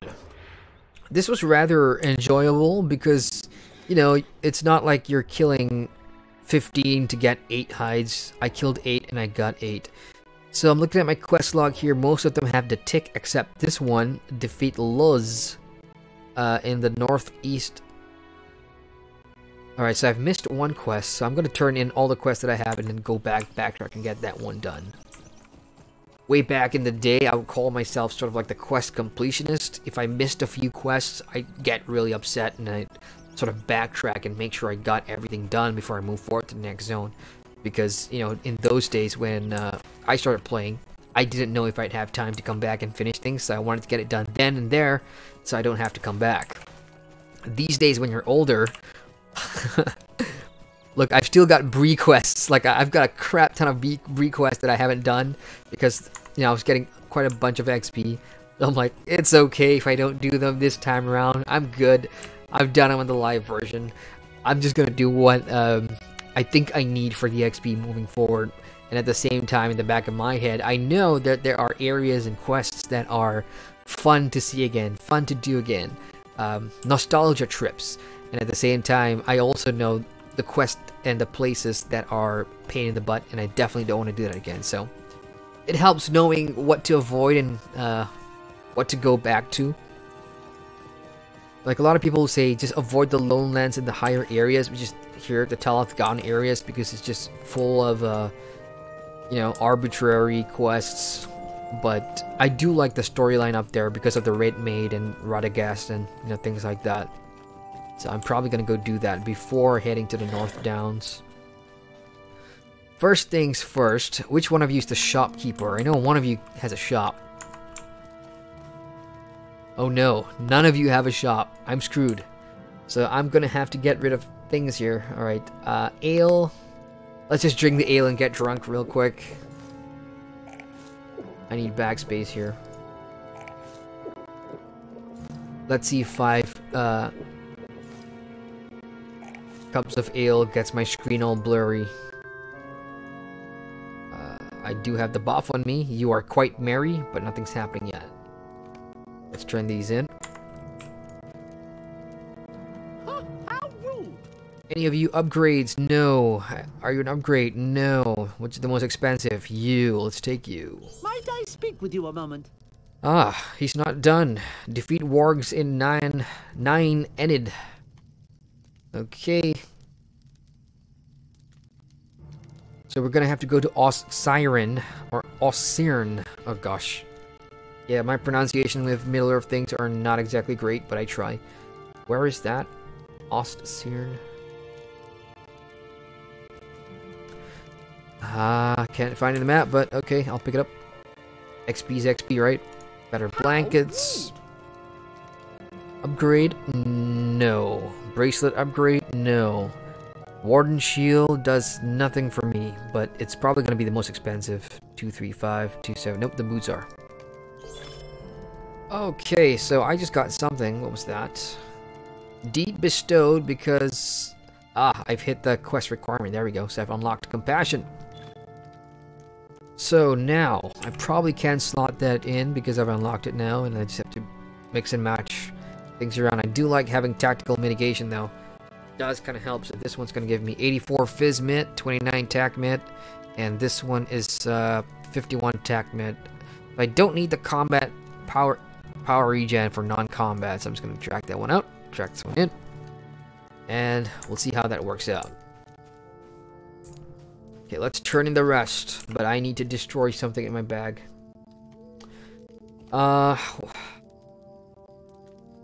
Agility food, don't need it. Might. Sausage is agility, don't need it. Sorry, hunters. Alright, that should be enough space for 3 quests. Why are you bothering me? Upgrade, no. Upgrade, no. Upgrade. Actually. Yeah, I think that. 22 might, 14 in the vitality. The vitality will help. I mean, some of these mobs can get my captain down half health very easily, which is quite a worry, so I'm gonna pick something in vitality here. What about that one? No. This one? No. I'll take that for selling. And lastly, This is intolerable. none of these things are upgrades, so that's a waste. One of the reasons why I was doing these questing clusters was to try and get some gear. I was trying to avoid crafting anything or buying anything, just to gauge whether the questing gear was sufficient enough to get by, essentially. Apparently not. Not these lowland ones, anyway. 210, 235. Let's go with that. And done. Next quest, Earn Trust. Stay and hear me out. Awesome, so this one is going to lead us to Osgurth, so we're going to go and do that really soon. Who has another brother, so the guy in the Lowlands, one brother led here, and then his other brother leads to Osgurth, so pretty fun.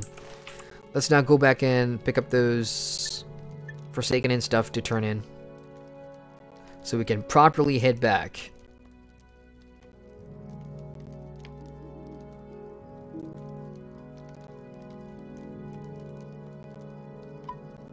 But yeah, like I said in the other stream, I would absolutely love to see LOTRO let us have more than 5 tracked quests, because 5 is not enough, evidently, as you can see.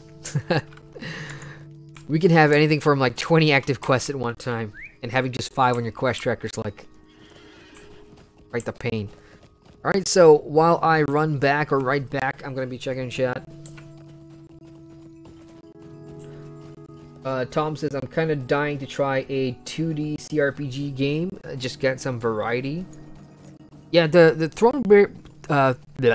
Thronebreaker is not exactly 2D, it's almost 2.5D game, but like I said, it's based on the Witcher world, so if you're a fan of the Witcher, I highly suggest that game. It's getting pretty good reviews.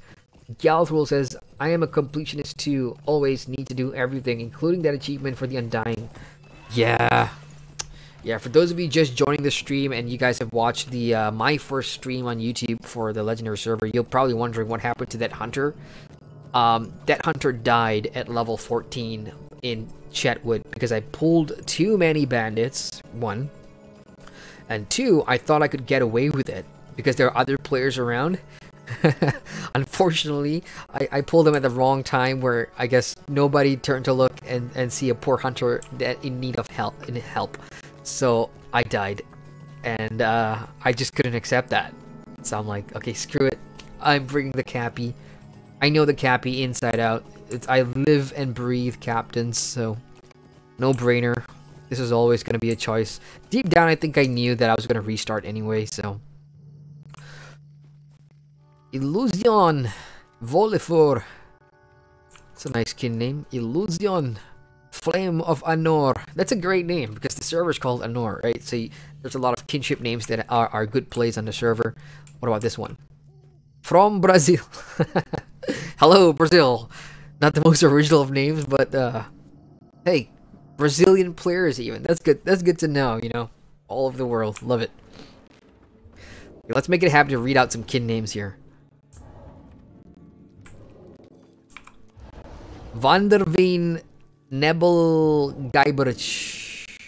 I'm just gonna guess German. I don't know. Sorry if that was offensive. You leave me to my misery. Okay, these are the bounty quests that you can pick up here. If you're just starting to craft, I highly recommend doing these bounties because you can get your scroll cases or some good recipes. I'm a metal worker, so let's go pick that up. What do you mean? Oh, I have 2 slots, but apparently I need more than 2 slots to be able to pick that How up. may I help you? So I guess it's time to do the boring admin work of selling stuff in my bag. Which is actually pretty easy. I just look for anything with a gear and anything that looks like trash, and I mean vendor trash, then I can just sell that. And for those wondering, why don't you turn in those task items at the task board instead of selling them away? Good question. I'll show you why. Here, let's just go do that real quick. So for those that don't know, task boards are things that you can find all over Middle-earth. They're a way for leveling players to get supplementary XP. So this is what a task bulletin board look like. When you click on it, you'll see that there's tasks for all these vendor trash items. So let's see, what do I have the most of? I have 35 broken wood spears, right? So are broken wood spears in here? They are not. What else do we have? Large filth. Okay, we have large filth. So this is a level 22 quest. So depending on where you pick up the task board from, it is all level gated. So I need 10 large filth. what turning this in does is it gives you XP and reputation as well. So if you're interested in, you know, farming rep and getting extra XP, then do this. So you pick that up, and in the later levels there's going to be a chest where you can just turn it in, but for the lower levels you have to go into the shopkeeper and turn it in there. Now keep an eye on my XP bar, right? I'm down here, right here, and for my level, turning in XP tasks now isn't going to do a whole lot, really. Oh, where's Gadrick? Here. So it's going to be here. Task, large filth, and wham! That's the amount of XP I get. 283 XP. So for me at this level, it's not worth it to, you know, hog my backspace with vendor trash and then turn it in for XP. For lower level players coming in, yeah, absolutely. I think there's a great supplementary way to complement the amount of XP you're earning, especially if you don't have those, you know, expansion pre-order bonuses that gives you the 25 XP boost from the shield and a 25 from the pocket item and then from the earring as well. So I highly recommend turning in tasks if you don't have access to that stuff. And you can only turn in about 5 a day. For those that don't do that, we can just sell it and, you know, stack some cash.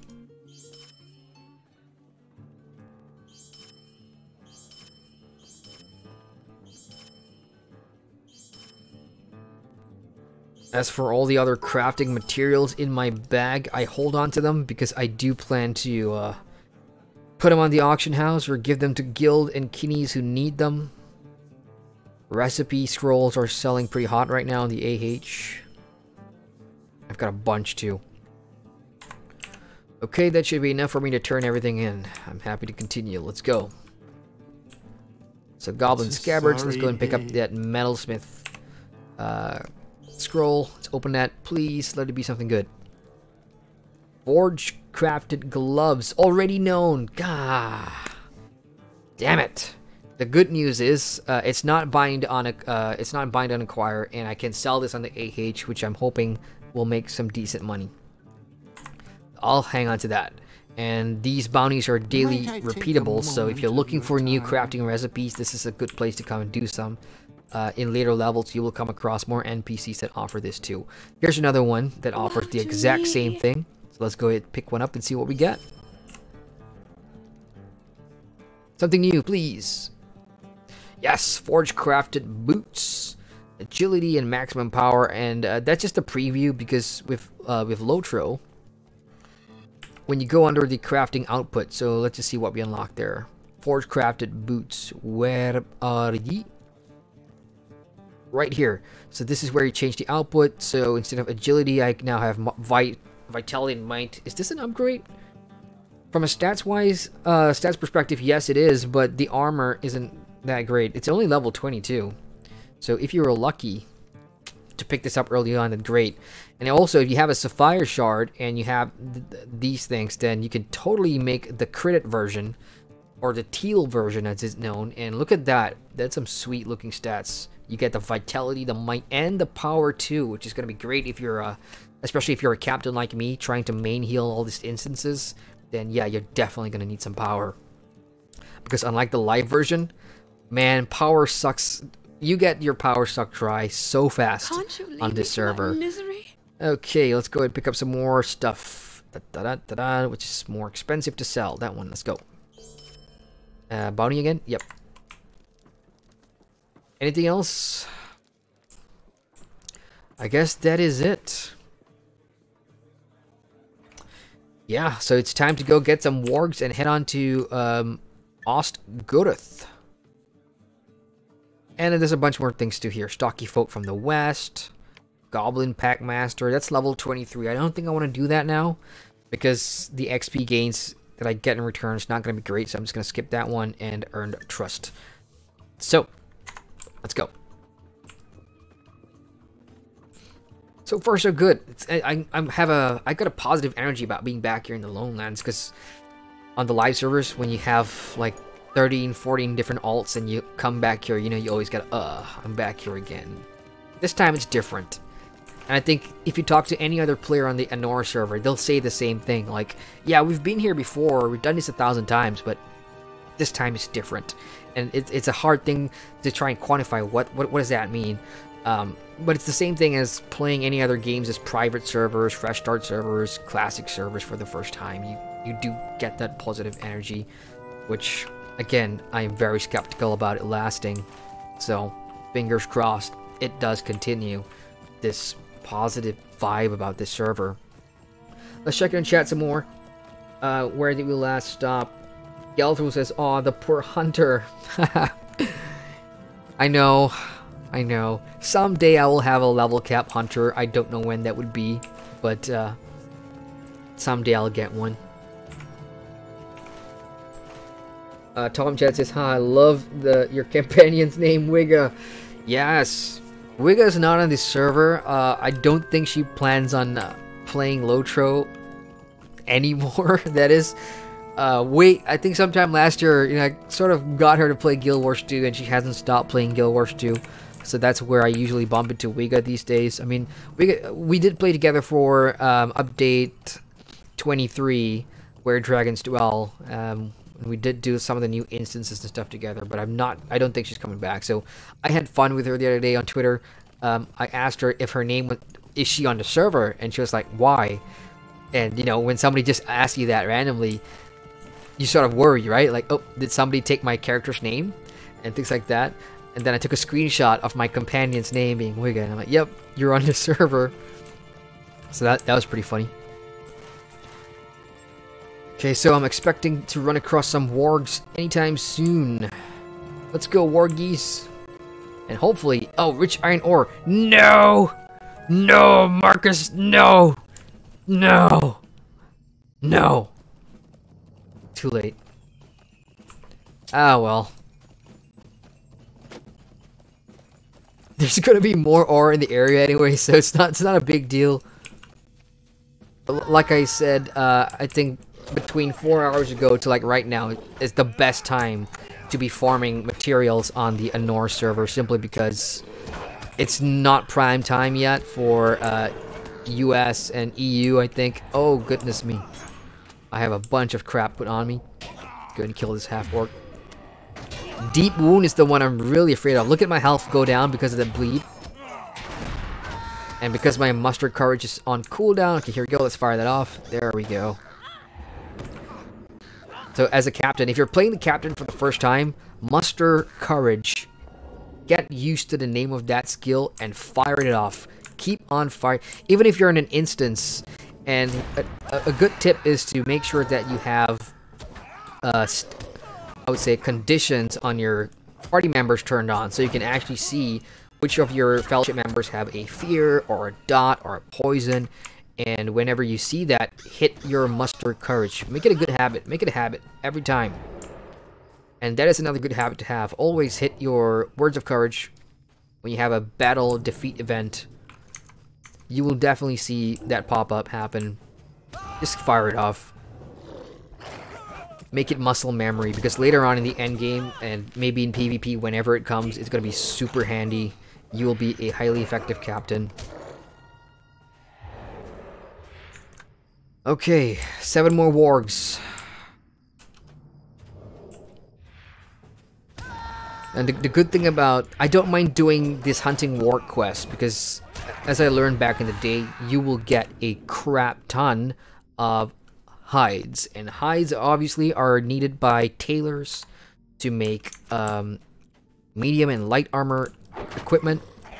So even if you don't plan on using them yourselves, this kill quest, especially if you know that it involves beasts like boars and bears, wolves, wargs, and later down the line some other creatures as well, just make sure that they drop hides. But if it's a kill quest that doesn't involve creatures like that, for example killing crows don't drop any of those hides, and then I would say don't bother.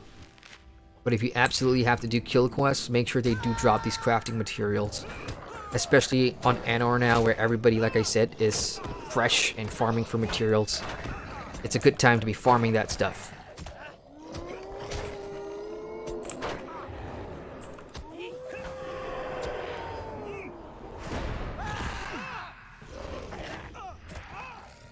Two more war geese. It's a lot of wargs here. I like that. They're all just congregating at the side of this rock. Let's find some roamers.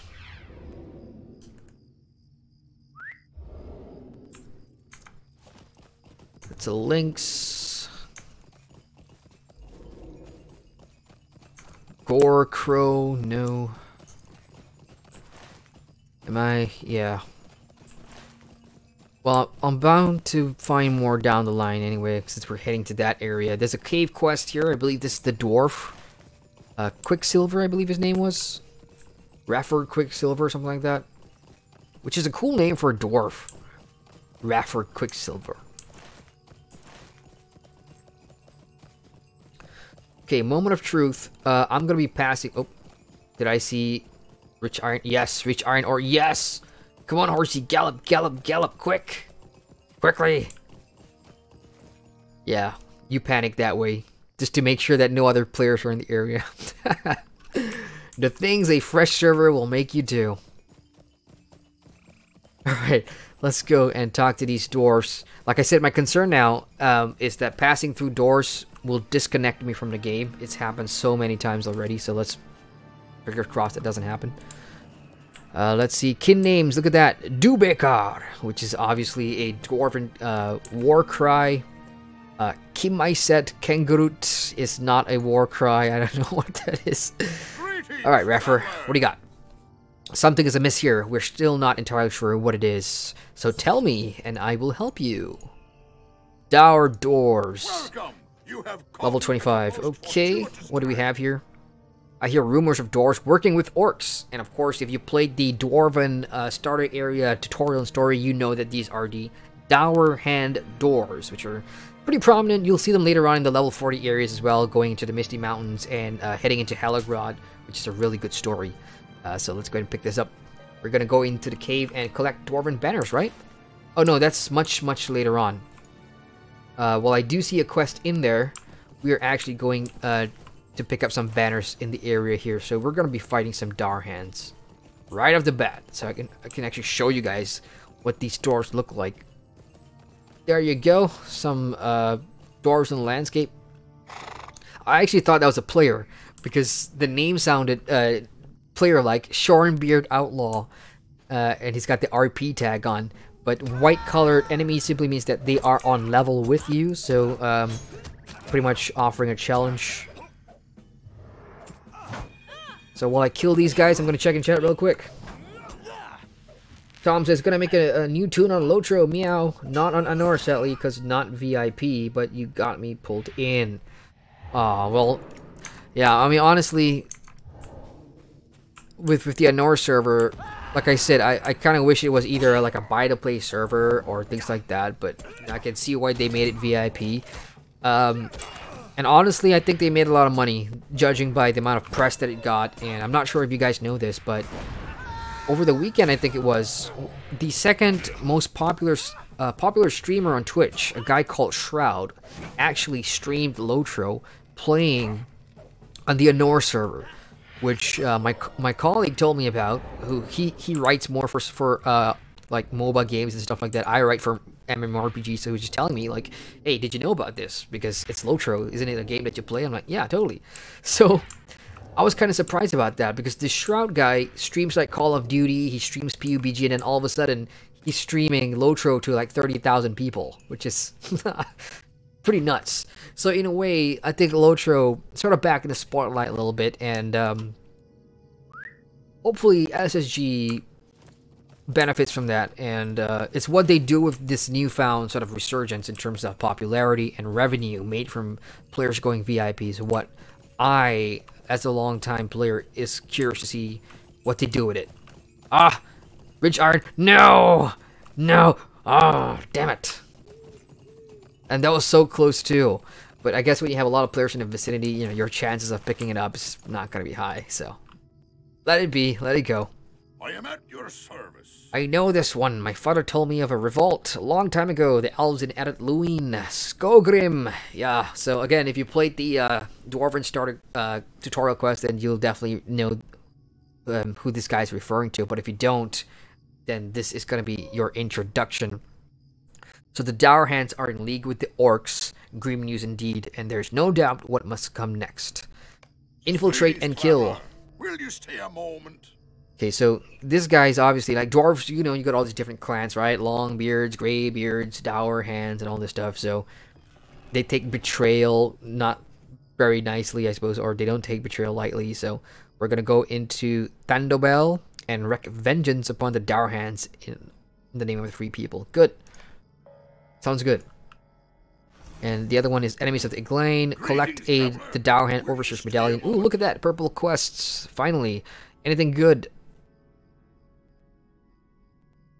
So, this is an interesting thing. That is a heavy armor chest piece, which is Froth Cloth. Good armor on it. And then 22 will. Now, if you look at all the heavy armored classes, you got the Guardian, the Champion, and the Captain. And today, LOTRO, none of these classes use will as their main stat. So why is will on that chest piece? The answer is back in the day, way back in the day, captains used will. Before the change where a lot of the stats got sort of condensed and unified, captains were one of those classes that could absolutely make use of all the main stats. So might, will, vitality, and all that stuff. We were the ones that we were going out and farming different builds. So we'd had multiple versions of armor stats for different situations. These days, no longer the case, because on the live servers, or even now on this server, captains do everything with might. So the more might you have, the higher your heals, and that's how it works really.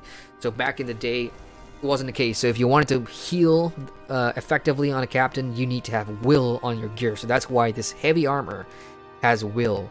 Fortunately, that's not gonna do anything for me. I wish they'd change this to might. So there's a lot of things that LOTRO can actually go back and retrospectively look at and say, how did we leave this in? Because there's no heavy armor in game right now that's gonna make use of will, right? So this is a wasted opportunity, really. So I would have picked that for an upgrade, but unfortunately it's not going to be an upgrade, because will, like I said, does absolutely nothing for me now. So I guess we're going back there to do some more Dwarven killing. Check in the chat some more. Tom says, money's good. Hopefully the server has value and ends up worth it for those spending the money. Yeah, me too. Just the same way as World of Warcraft Classic is gonna, offer the value that a lot of people who are unsatisfied with Battle for Azeroth will be or will feel. So, in just the same way how those of us that played Rift and were hoping Rift Prime would offer that avenue, it's always good. Let's just see how long it goes on for. Tom also asked, do champions and wardens wear medium armor? Champs, heavy armor. Wardens are the ones with the medium armor. Both classes absolutely rock. So I've played, hang on a sec here. Baradhor Dourhand. Is this guy part of the quest? No, but it is a signature dwarf, and he's just running around the landscape.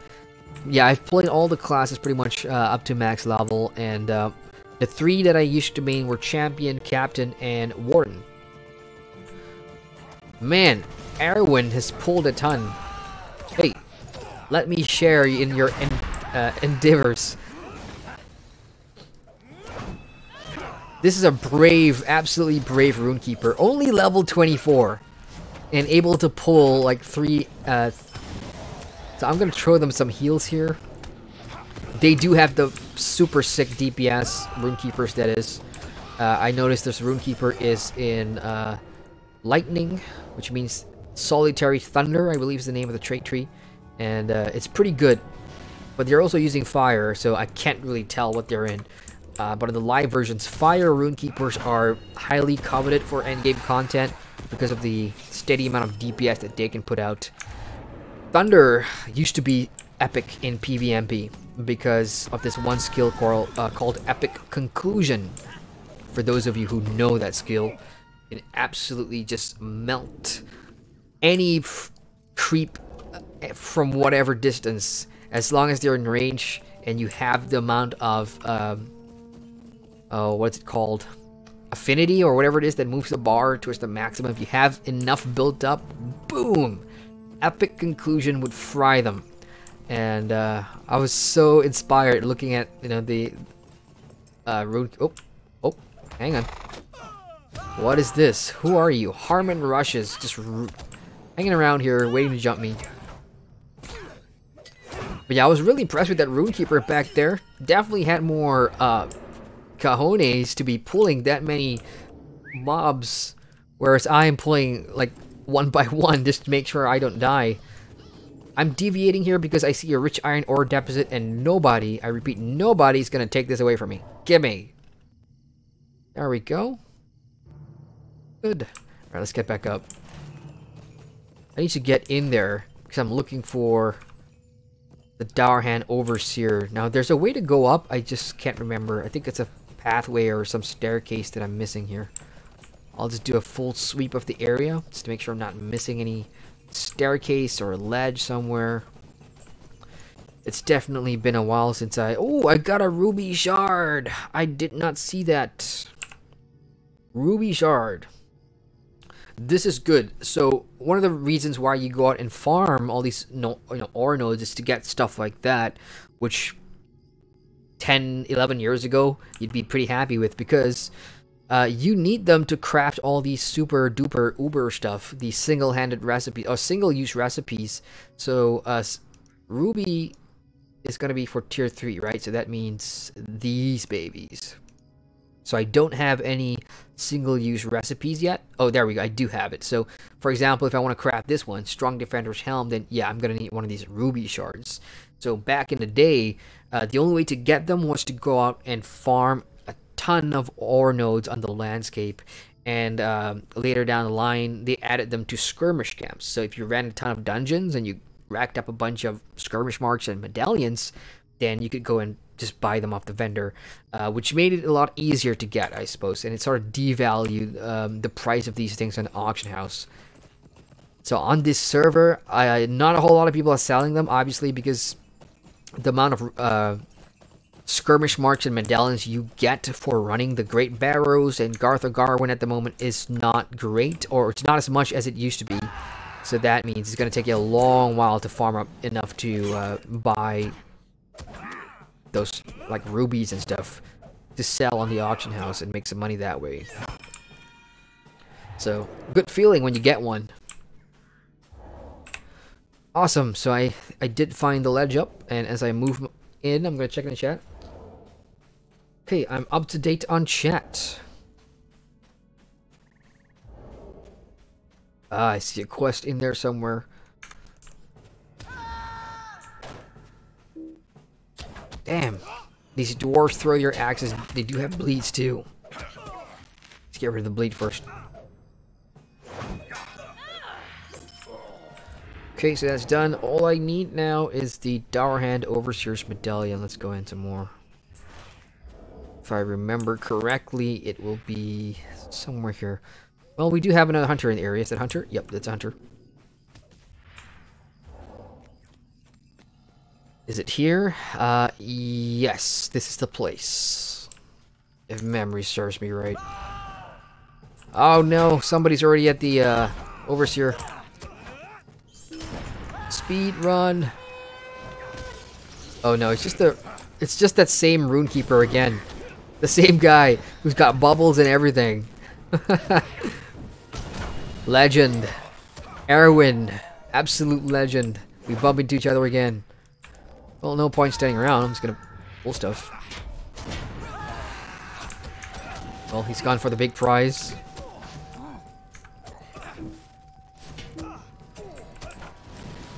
Let's go ahead and put a mark on him. Takes 5% more damage with the cappy mark. And done. Easy peasy with other players around. He's got the supply crate. He can have it. He can have it for being awesome. And, yep, that's about it. We can go back to Mr. Refer Quicksilver. Now, do I want to jump down and risk dying? There's a technique that LOTRO players have in terms of going down slopey cliffs. Let's see if I can show it off. So all you gotta do is just skirt and sort of like glide down sideways so you don't take too much damage or whatever. And sometimes if you're really lucky, you can mitigate the fall time. So mine is 30 seconds there, which unfortunately I think is the maximum. So, but sometimes you do get lucky, and if you bounce off another rock or another ledge, then the game. You sort of trick the game into not breaking your leg. So you guys can try that the next time you're out and about. But if you master that for PvP, PvMPs, that's pretty awesome, because in the Moors, you know, you get chased a lot and others are chasing you a lot, and knowing what you're doing on the landscape in terms of how to mitigate breaking legs and how to climb ledges and, you know, cliff sides properly are all handy skills. For PvE, you know, not so much. You don't even need that. You don't even need to do that, but that's what that used to be a thing back in the day. Is all I'm saying. I came back here thinking that the wargs would respawn. Sadly, I think another player has already been here and killed a bunch. But there's still a lot more wargs to go in that area.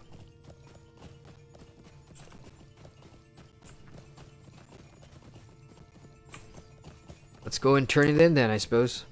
And hopefully we get some rich iron ores along the way.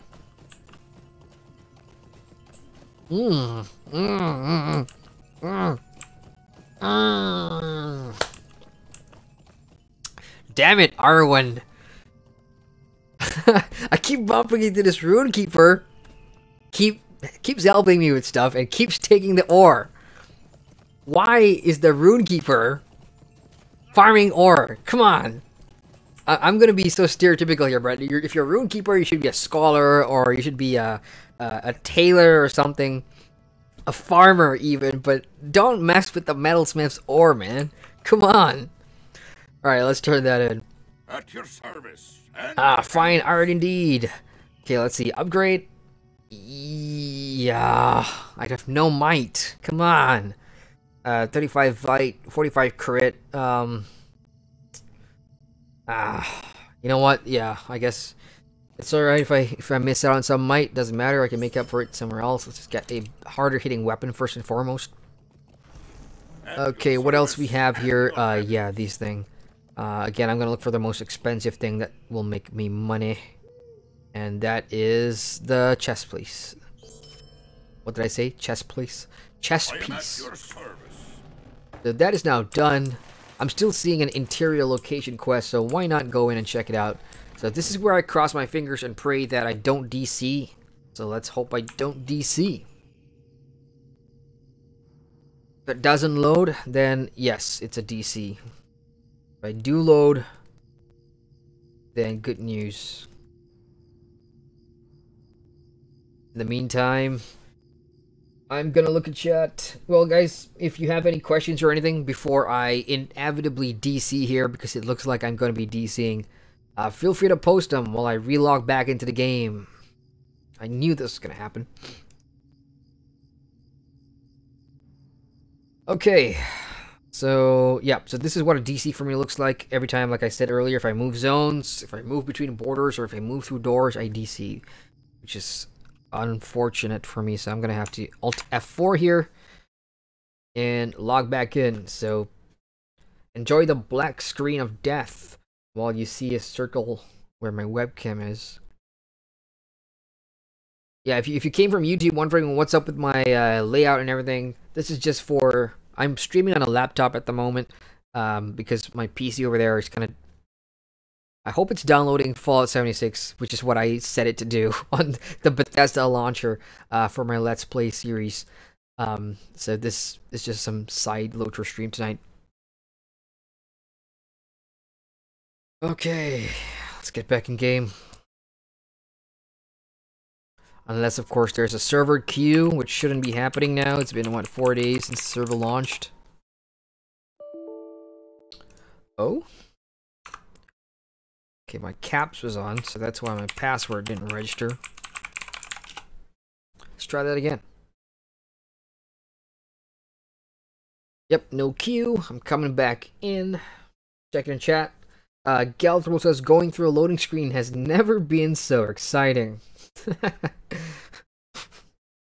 For me, it's really nerve-wracking, especially on stream, you know, because I can't tell you how annoying or frustrating it is, you know, to be a streamer for a game that you know you're gonna have issues with, like DCs and stuff. And the problem is, if this was a game that I had no sort of affinity towards, like, if I didn't like LOTRO, or if this wasn't my first MMO, I'd say, screw this, uninstall, you know? Why stream a game that you can't even play properly? But the problem is, I'm so invested in this game that I guess I don't have a choice. Galsworld says, if you DC, do you log into the place you were trying to get into? Yes. So what happens is, before I log out or whatever, it sort of registers me into the new area. So when I DC and come back in, I'm already in the new area. Oh man, loading screen's not loading again. What is this Dwarven cave? I mean, I sort of remember what it is, but why is it so hard to get into?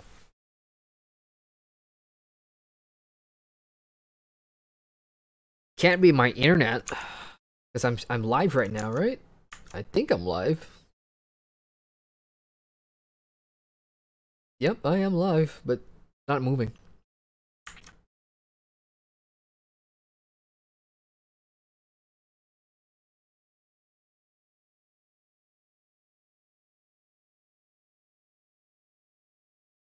Whee!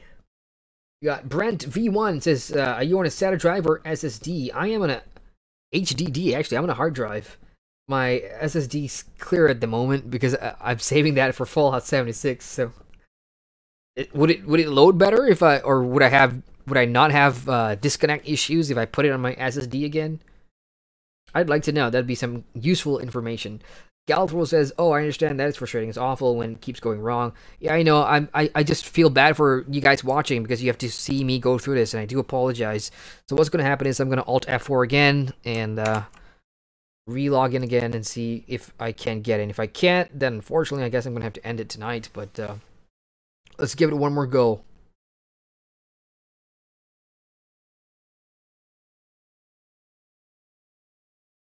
Hopefully, I get through that damn cave door.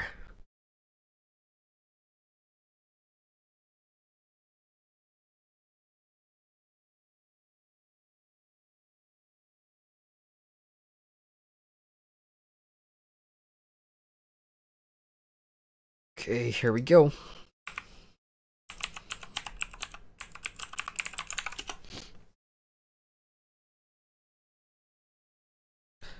Ooh, I saw getting in line, and I'm like, uh-oh, Q? No Q. Alright, checking chat some more. Brent V1 says, certainly would help. It's probably because of the HDD. Anyone on SSD is going to load much quicker than on HDD. Oh, yeah, I that's for sure, but this is not like a loading issue. This is a disconnect issue, unfortunately. I'm having issues like whenever I move between zones, I disconnect. So think of things like getting from Combe and then going to Archet, I disconnect, or moving between Bree and the Lonelands, I disconnect. Whenever I'm going through a door, I disconnect. So it's not really a loading issue. It's more of an internet issue, which I've done a lot of things. Port forwarding, firewall stuff. I've done a whole bunch of things, and still having that issue. Loading has never been a problem for me. Loading is usually pretty quick.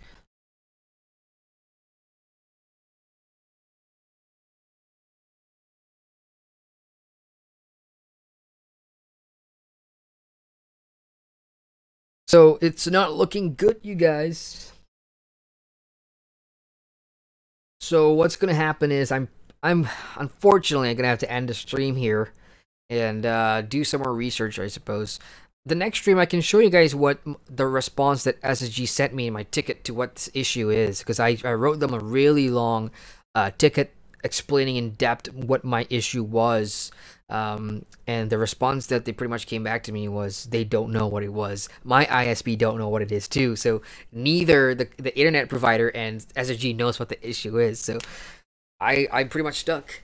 So this is where I'm gonna have to end the stream. For everybody in chat that was watching it, hey, thank you so much for joining me tonight. I know it's a sort of a short stream plagued with issue after issue after issue, but I do enjoy the company. Thank you for all your questions and all the interactions and stuff. Brent, thank you so much for helping me trying to troubleshoot this. Galthrill, thank you so much for the company. Tom as well, and everybody else that jumped in tonight. Thank you very much. That's gonna be it for me. I will catch you guys soon for I'll put out a sort of like a early impressions on my YouTube channel, followed by the review once I hit level 50, and I've done some Angmar content. And in the meantime, I've got reviews for other games coming out on my YouTube channel, as well as that Fallout 76 play. I was going to say playthrough, but it's more of a let's play, really, that I'm going to be experimenting with. So, hope you guys like that one. So, that's it for me, guys. Have a good night if you're in my part of the world, Southeast Asia, or if you're not, then hey, have a good day ahead. Later, all.